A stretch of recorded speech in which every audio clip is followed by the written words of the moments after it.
siguiente, ¿no? Muchachos, el pulmón es un conjunto de estructuras que está formada por el árbol bronquial, ¿no? Que ya saben ustedes que hay una división, ¿no? Y por fuera el pulmón está constituido, cubierto, porque lo que tú estás viendo es el parénquima pulmonar. Y el parénquima recubre y rellena todo lo que representa el árbol bronquial. Este parénquima, muchachos, participa en la inspiración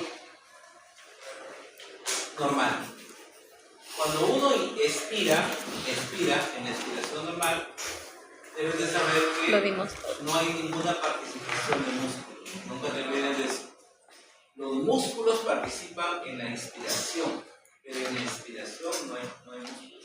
Ahora, cuando tú le pones el apellido inspiración forzada o expiración forzada, ahí aparecen los músculos accesorios.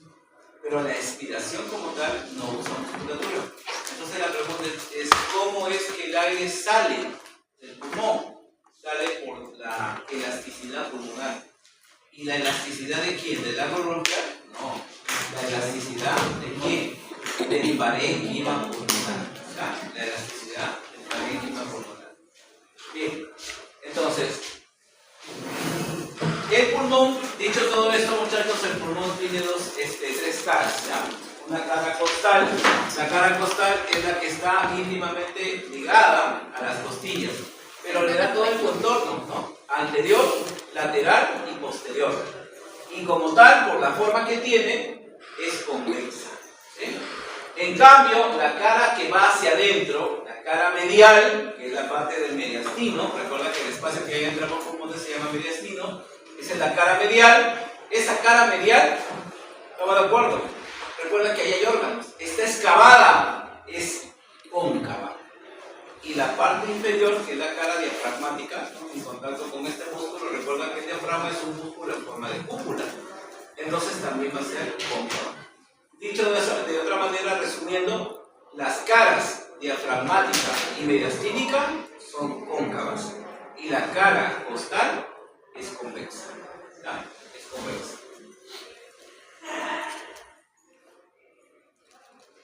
Dentro de la cara mediastínica, en la parte medial, nosotros vamos a ver una abertura.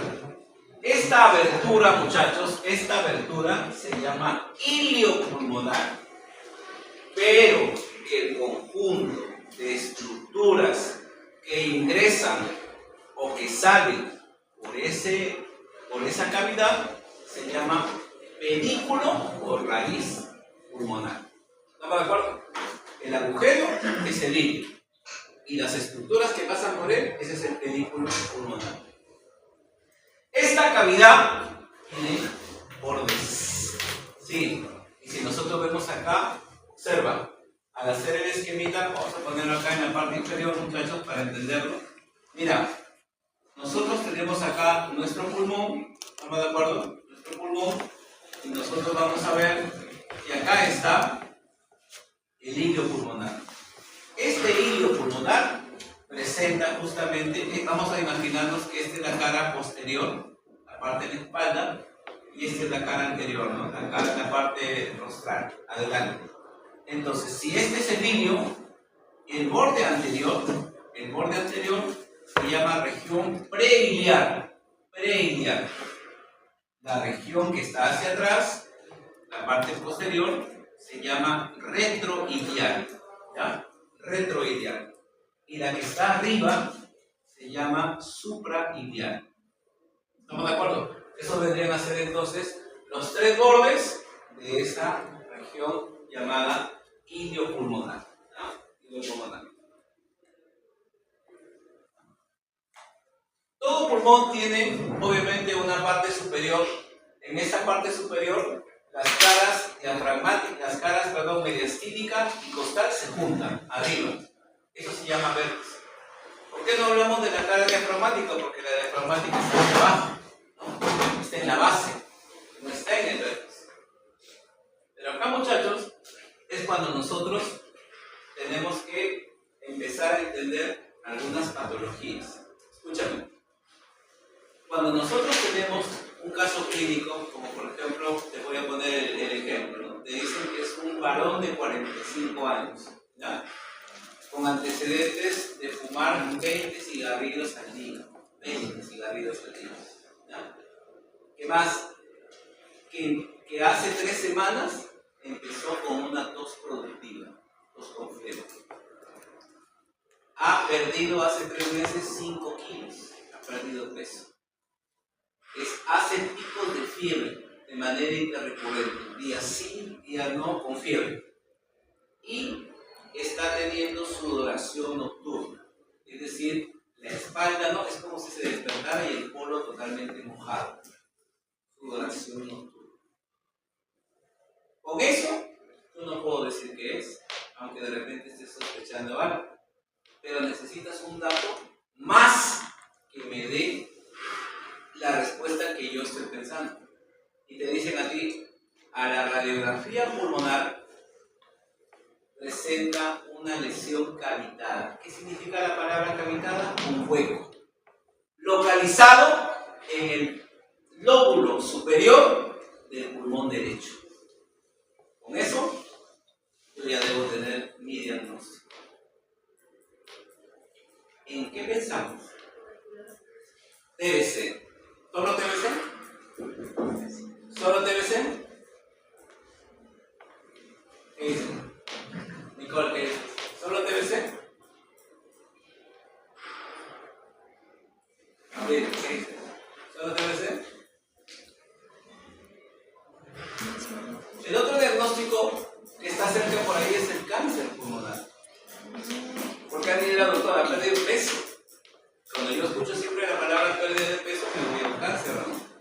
Y además porque tiene antecedentes de tabaquismo, trabajo, 20 días, no queda poniendo 20 días.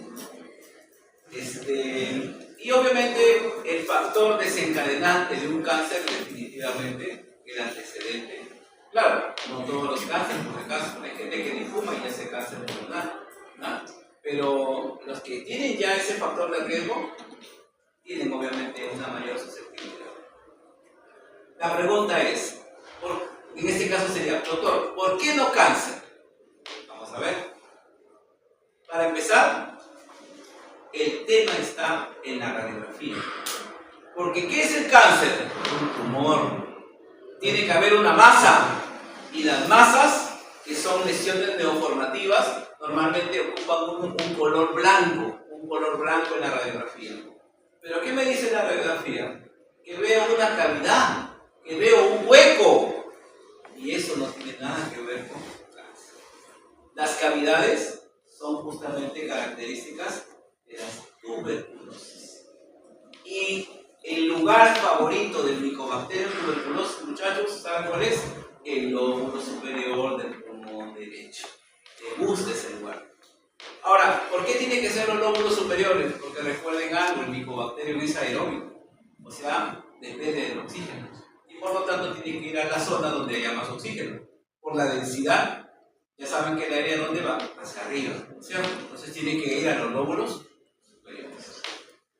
Dicho eso, seguimos. Antes que me olvide, en el pulmón vamos a encontrar bordes, claro, pero recuerda que el borde anterior, vamos a suponer que este es el pulmón derecho. El pulmón izquierdo, muchachos, tiene esa forma. ¿Alguien sabe por qué? ¿Por qué tiene esa forma? Claro, a esta zona, ¿cómo se le llama? La escotadura o incisura cardíaca, que se encuentra localizada en el borde anterior del pulmón izquierdo. ¿Ya? Ya saben que hay cisuras. En el derecho, ¿cuántas cisuras? 2. La oblicua y la horizontal. En cambio, en el izquierdo solamente hay una, que es la oblicua, que la podemos verificar acá, y que me va a dividir el pulmón en 2 lóbulos, ¿no? En el caso de superior e inferior. Acá, muchachos, tengan cuidado. Porque en el árbol bronquial, ¿sí?, deben de saber que aquí, aparte de que vamos a ver una serie de divisiones, vamos a encontrar una serie de ángulos. Y es ahí donde a veces empezamos a tener inconvenientes. Miren, muchachos, recuerden que la parte central se llama carina. ¿De acuerdo o no? Carina. Y deben de saber que aquí el punto de bifurcación que la canina me divide el bronquio derecho e izquierdo. Escúchame, desde el borde superior, ubícate acá, desde el borde superior del bronquio izquierdo nace un ángulo con el eje mayor de la tráquea. Aquí hay un ángulo. Desde el eje mayor, desde el borde, superior del bronquio derecho, igual otro ángulo. Y entre ambos bronquios hay un ángulo que tiene dos nombres: interbronquial o de Lewis, como dice acá. Lewis, ¿correcto? Ahora, en el examen, cuando ves arriba esos nombres, ¿a qué se está refiriendo con este ángulo? De la tráquea del bronquio derecho. Se está refiriendo a este ángulo de acá. El interbronquial es el de acá, que mide 71 grados.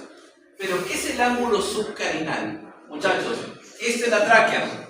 Yo trazo una vertical. ¿Me dejo entender o no?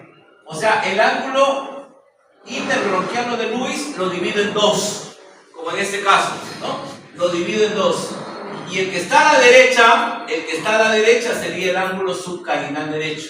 Y el otro sería el ángulo subcarinal izquierdo. Pero como ves, cada ángulo tiene una medida distinta, diferente. La otra diferencia viene acá. Mira acá. Al salir el bronquio derecho, muchachos, no es que va a dar sus tres ramas, porque todos sabemos que el bronquio derecho me forma tres bronquios lobares, tres, superior, medio, inferior. Pero no todos los tres nacen a la vez. Primero sale el superior, ¿ya? El bronquio lobar superior derecho, es el primero que sale. Y aquí viene el tema, ¿no? Por eso es que cuidado para el examen, Ya, este es el bronquio lobar superior derecho, pero lo que sigue, este segmento solito, se llama bronquio intermedio.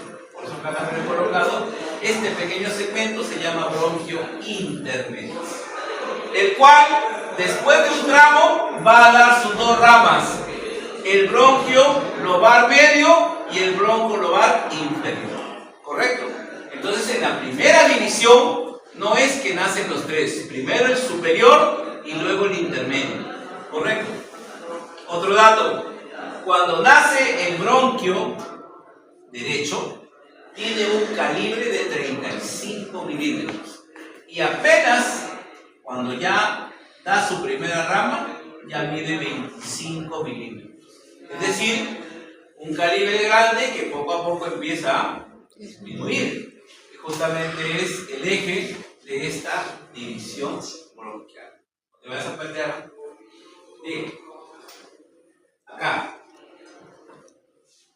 Recuerda que antes de hablar de segmentos pulmonares, tienes que hablar primero de bronquios segmentales, porque ese es el eje. No te olvides. Ahora primero partimos del bronquio, ¿no? Recuerda que siempre que yo empiezo a estudiar el tema de bronquios, ¿no? Una de las diferencias es en cuanto a la dirección y el calibre. Entonces, para poder diferenciar a los bronquios izquierdo-derecho, yo siempre utilizo la mano derecha, ¿ya? Y la mano derecha utilizo el dedo índice y el dedo pulgar. Y una vez que ya tengo los dos, lo que hago es invertirlos, ¿no? En la dirección del pecho, considerando que mi pulgar es el bronquio derecho, lado derecho. Como es derecho, es corto, ¿sí? Es vertical y de mayor calibre. El izquierdo, que sería el índice, sería largo, horizontal y de menor calibre. ¿Correcto? Eso me ayuda por lo menos a diferenciar uno de otro. Pero otra cosa, acá eran dos cisuras y acá era una cisura. Acá eran tres lóbulos, acá eran dos lóbulos. Entonces, si yo tengo tres bronquios lobares a la derecha, siempre empezando por la derecha, muchachos, ¿qué es lo que voy a encontrar? Aquí hay 10 segmentos, cuéntalos, del 1 al 10, ¿sí? Pero la chamba, no te vas a aprender los 10, ¿no? Porque tengo que darle una forma para poder entenderlo. Entonces, ¿qué hay que hacer acá, muchachos? Primero, tenemos que usar una pequeña mnemotecnia para guiarme cuántos son en cada uno. Entonces, yo ya sé que el superior derecho tiene 3, acá hay 2 y acá hay 5. Primero que tengo que identificar el número de bronquios segmentarios que hay en cada lado. Arriba, si te das cuenta que son 3, está el apical. Arriba, apical. y también hay un anterior y posterior. ¿Está bien? Yo ya tengo ahí los tres. Acá fácil, lateral y medial, dos nada más, lateral y medial.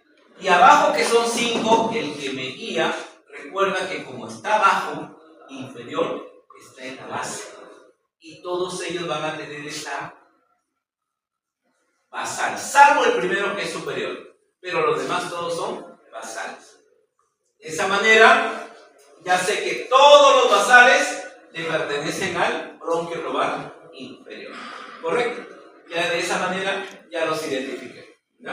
Ahora, en el lado izquierdo, aquí por favor hacemos una pausa. Ten cuidado, ¿eh? ¿Por qué? Te acabo de decir algo. 2 cisuras, 1 cisura. 3 dóbulos, 2 dóbulos. 10 segmentos, y acá son 8. Entonces aquí, cuidado con lo que vamos a ver. Si son 8 y son 2 dóbulos o no, porque acá recuerda que en el lado izquierdo solamente dos bronquios lobales, un superior o un inferior. La regla me dice de cada bronquio lobar sale 4, 4. ¿No? Ahí están los 8. Y verificamos, el inferior tiene 4 bronquios segmentarios. Y ahí están los basales, ¿no? Y para que te olvides, ya está. Pero arriba viene el tema. Porque si yo cuento, muchachos, voy a contar 5, ¿no? Cuento 5. Así lo dice el Latarlier. Pero cuando ya uno lo lee en profundidad, Latarlier dice, no, son 4. ¿Cómo lo interpretamos que son 4? Atento. El primer bronquio segmentario, el ápico posterior, va 1. El segmentario anterior, van 2. Y el lingular se divide en 2.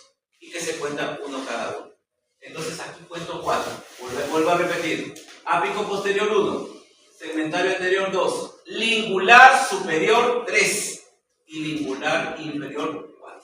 ¿Estamos de acuerdo? Son 4 arriba y 4 abajo. Ahí están los 8 segmentarios del bronquio principal izquierdo.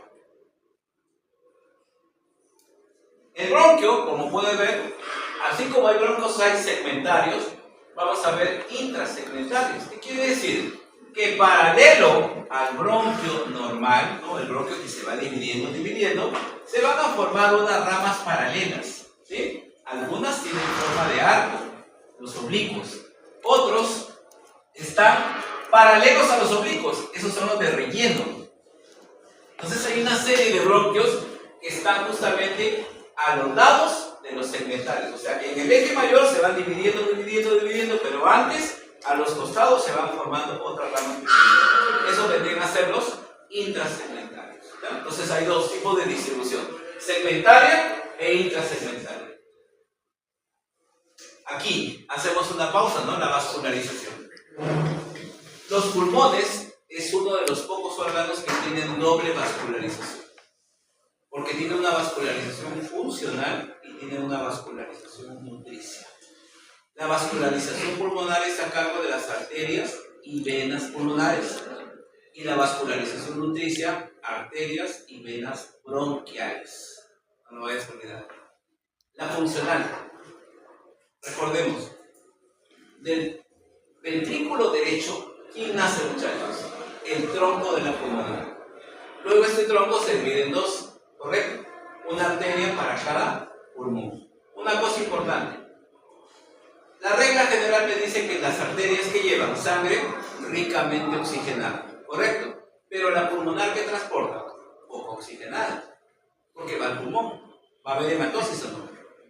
Entonces desde ahí anda pensando, la pulmonar lleva sangre poco oxigenada. Se va a dividir en dos arterias pulmonares, una para cada pulmón. Pero ya sabes que la arteria no se va a quedar con ese calibre. Se va a dividir. La pregunta es, ¿y cómo se va a dividir? Se va a dividir en una arteria lobar superior, lobar media, lobar inferior. ¿Correcto o no? Y después se van a dividir en segmentarias. O sea, va a tener la misma división que los bronquios. ¿Estamos de acuerdo? La misma división de los bronquios. Es más, cuando una arteria, obviamente ya no se llama arteria, después van a ser arteriolas, ¿no? Capilares. Muchachos, siempre viajan juntos. Y hay que recordar que en algún momento, por el esfuerzo físico, por alguna enfermedad, puede haber comunicación entre ellos. Que se puede comunicar un bronquio con una arteria, claro. De ahí justamente que hay personas como por ejemplo los que tienen TBC, que cuando empiezan a expectorar, obviamente son tosedores crónicos, puede salir rangos de sangre. La hemoptisis, así se llama ese cuadro, una tos, un esputo con sangre, con rangos de sangre, justamente se da por esas comunicaciones. Obviamente hay lesiones de los bronquios y comunicaciones con los vasos de esa vascularización. Entonces, muchachos, llega la circulación llega al pulmón. ¿Qué ocurre? Hematosis. Se oxigena la sangre. ¿Y cómo regresa la sangre? ¿En forma de qué? De venas pulmonares. ¿Cierto?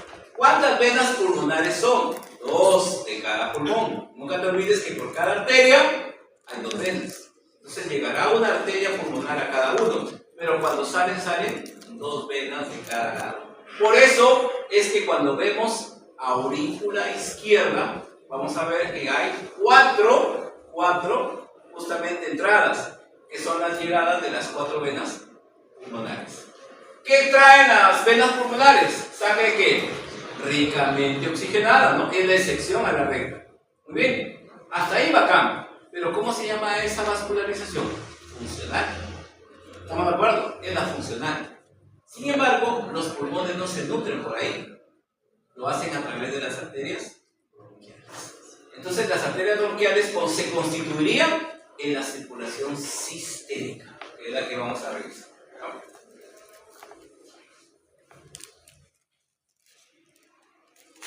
Muchachos, la circulación sistémica entonces está a cargo de las 2 arterias. La arteria bronquial derecha, como pueden ver, nace desde la tercera arteria intercostal aórtica derecha. O sea, nace desde esa rama. En cambio, la izquierda puede nacer directamente de la aorta a nivel de T6. Por lo tanto, tienen un origen distinto. Estas arterias que llevan sangre que ricamente oxigenada. Por supuesto que sí. Y así como hay arterias bronquiales, habrán que venas bronquiales, ¿o no? Pero estas venas que traen poco oxigenada. Y aquí viene el punto de quiebre. Las venas bronquiales y las venas pulmonares se pueden comunicar. O sea que va a haber mezcla de sangre que arterial y venosa. Y eso explica por qué la sangre que habiendo salido del pulmón viene con 100% de oxígeno, ¿correcto? Llega al corazón con 97%. Entonces, no se satura al 100%. ¿Por qué? Porque existe una anastomosis entre venas bronquiales y venas pulmonares. Las bronquiales, poco oxigenadas, las pulmonares, ricamente oxigenadas. Y eso explica entonces ese cambio en la saturación del oxígeno. ¿Estamos de acuerdo? Ya, esa sería la explicación anatómica de ese fenómeno. Y así como tiene doble vascularización, tiene doble inervación. Bien, pero la inervación es una inervación autónoma. ¿Sí? ¿Qué significa eso? Que van a llegar los 2 sistemas nerviosos autónomos, el simpático y el parasimpático. En el caso, muchachos, del parasimpático, tenemos que recordar que el parasimpático también se le conoce con otro nombre que se le llama cráneo sacro. ¿Sí? ¿Por qué se le llama cráneo sacro? Porque va a estar formado por nervios craneales que tienen fibras parasimpáticas y obviamente los nervios sacros. Pero los nervios sacros van a ir normalmente a la zona de la vejiga, a la zona de la pelvis. Pero a las demás regiones va a llegar el parasimpático, pero de los nervios craneales. Entonces, dicho de esta manera, ¿qué nervios craneales tienen fibras parasimpáticas? Acá lo he colocado. El 3, el 7, el 9 y el 10. ¿Estamos de acuerdo? Estos vienen a ser los 4 pares craneales que tienen fibras parasimpáticas. Pero hay que recordar que el 3 no puede ser, porque el 3 es el de Edinger-Westphal y va obviamente a la pupila. El 7, ¿qué va a ser el facial aquí? ¿No?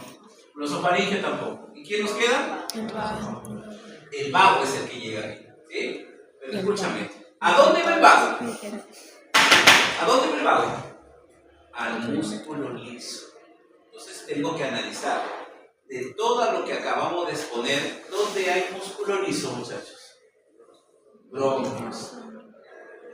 ¿Y qué hace el parasimpático? Broncoconstricción. Broncoconstricción. ¿Sí? Es un efecto del parasimpático. Y ojo, solamente hay en el bronquio. ¿A dónde más hay músculo liso? Ya, bronquio, ya. ¿Qué más? En los vasos sanguíneos. Vasos sanguíneos, muchachos. En los vasos sanguíneos, recuerda que las arterias tienen una capa media, ¿no? ¿Sí? Una túnica media. Y esa túnica media está formada ¿por qué? Por musculatura lisa. Entonces ahí también participa ¿qué? El parasimpático. Ahí hace vasoconstricción. ¿Estamos de acuerdo o no? Vasoconstricción en los vasos sanguíneos y broncoconstricción en los bronquios y bronquiolos. ¿Estamos de acuerdo? Ahora, pero ese es el simpático. ¿Y quién es el otro? Ese es el parasimpático. El otro es el simpático. Muchachos, el simpático, ¿con qué otro nombre se le conoce? Ya te olvidaste. ¿Te acuerdas o no? Esto se llama Alzheimer juvenil. El sistema nervioso simpático, muchachos, se le conoce también como toracolumbar. Toracolumbar. O sea que las raíces torácicas, ¿no? De D1 a D12 y las lumbares de L1 a L5 van a formar parte del simpático. Pero obviamente, como estamos hablando de la parte pulmonar, tiene que ser arriba. Muchachos, aquí las raíces L2, L3 y L4, perdón, T, D2, D3 y D4 son las que van a participar en la inervación de lo que es el pulmón. Por ejemplo, acá hace lo contrario, ¿no? ¿Qué hace el simpático? Broncodilatación. ¿Sí o no? Siempre que hemos dicho, para acordarnos de las acciones del simpático, tenemos que acordarnos de un futbolista. ¿Qué tiene que tener el futbolista? Buena visión. Como tiene que tener buena visión, ¿no? Para dar el pase, tiene que tener una midriasis, ¿no? Una dilatación pupilar. ¿Qué más tiene que tener? Tiene que respirar bien, ¿no? Y por supuesto, vamos a ver que va a haber hipotensión, va a haber bradicardia, ¿no? Entonces los efectos, en este caso, son puestos ahí. Entonces, doble inervación, muchachos, parasimpática y simpática. No te olvides ahí. Ahí están los nervios torácicos 2, 3 y 4. Muchachos, y las raíces pulmonares, ten cuidado acá. La raíz pulmonar, ya te dije, es el pedículo. Y el pedículo que va a ingresar es bronquio primario, arteria pulmonar y las dos venas. Yo te dije, no es una, son dos. Por eso son 4 estructuras las que pasan por ahí. Nunca olvides también otra cosa. Por cada arteria hay 2 venas en la regla general. ¿En qué casos se podría invertir la relación? En el cordón umbilical. ¿Ya? En el cordón umbilical, si alguna vez vean, al cortarlo, la más grande es la vena umbilical. Y las pequeñitas son las arterias. Son 2 arterias y una vena. Pero acá es al revés. Una arteria y 2 venas. ¿Ya? Entonces los 4 conforman el pedículo o la raíz pulmonar. ¿Ya? Bueno, los segmentos llevan los nombres de los bronquios, eso ya lo sabes, ¿no? A la derecha 10 y acá también, ¿no? Los 8 que están ahí. Y finalmente terminamos, muchachos, con la pleura. Muchachos, la pleura es la membrana serosa que envuelve al pulmón. ¿Estamos de acuerdo? Y esta membrana serosa, o mesotelio que se le llama, no solamente cubre al pulmón, sino también a las fisuras. O sea, no es que yo tengo un pulmón que tiene fisuras, que tiene segmentos, y le pongo un pinifán por fuera. No, la pleura se mete en cada pliegue. ¿Estamos de acuerdo? Va a hacer justamente esa división. Sin embargo, hay que recordar que existen 2 hojas. La que está íntimamente en contacto con lo que es la víscera se llama la pleura visceral. Y la que está unida a la pared torácica se llama la pleura parietal. Entre ambas se dice que puede haber hasta 10 mililitros, ¿no? Pero en realidad es un espacio virtual. Sin embargo, acá en la imagen yo puedo ver que acá tengo el pulmón, acá íntimamente pegado está la pleura visceral, pero la parietal va abajo y forma un ángulo, un receso, así se le llama. Un receso es como un fondo de saco, ¿correcto? Y que normalmente ese receso debe estar libre. En la radiografía, cuando uno ve los pulmones, uno tiene que ver el ángulo bacán así, del pulmón. Así se debe ver el ángulo. Pero ¿qué pasa si yo lo veo así, muchachos? Ya no se ve el ángulo, ¿no es cierto?